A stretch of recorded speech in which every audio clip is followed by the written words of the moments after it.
in the places that the fruit is playing stuff. Il a pas vu Le Dictateur de Charlie Chaplin. On vous en parle tout de suite.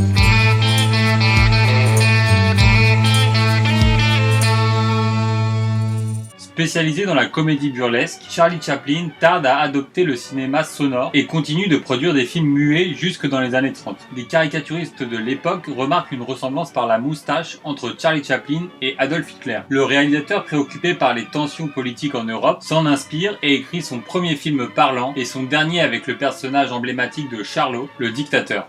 On n'a pas un chapeau melon? Un melon? Ouais, c'est pas pareil.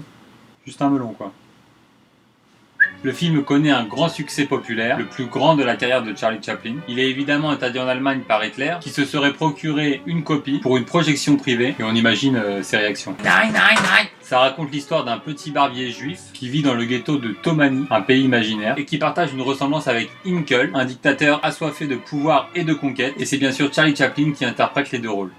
Ce film est un film visionnaire, étonnamment lucide sur la folie du projet d'extermination d'Hitler. Il a été écrit en 1938, tourné en 1939 et sorti en 1940. Rappelons-le, à une époque où l'information ne circulait pas en un...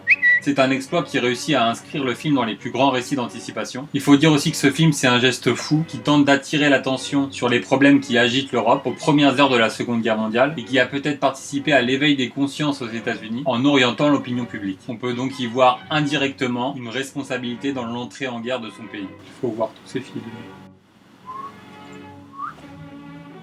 Et il nous laisse avec des questions. Qu'est-ce que peut faire l'art face aux réalités? Quel est son poids? Que peut faire un artiste face à un dictateur? Quelles sont ses armes? Et Charlie Chaplin répond par l'un des plus beaux gestes politiques et artistiques de l'histoire. Il utilise le rire comme arme ultime contre la barbarie et la folie des hommes. La parodie, la caricature et le burlesque mêlés à l'émotion pure comme véritable machine de guerre. Et il conclut par un pamphlet humaniste, peut-être le plus beau discours de l'histoire du cinéma, voire même au-delà. Un discours profondément optimiste qui, plus de 70 ans après, sonne encore comme parfaitement pertinent et qui justifie à lui seul que Chaplin quitte le cinéma muet pour prendre la parole et nous offrir ce cri immense. Et c'est pour toutes ces raisons qu'il faut voir ce film. Si vous avez vu ce film, bien sûr, n'hésitez pas à nous dire en commentaire ce que vous en avez pensé. Likez, partagez, on compte sur vous si vous voulez qu'on fasse encore plein de films parce qu'on a encore plein d'idées. En attendant, on fait une petite pause pour le mois d'août car on a beaucoup de choses à préparer, beaucoup de travail et on se donne rendez-vous à la rentrée.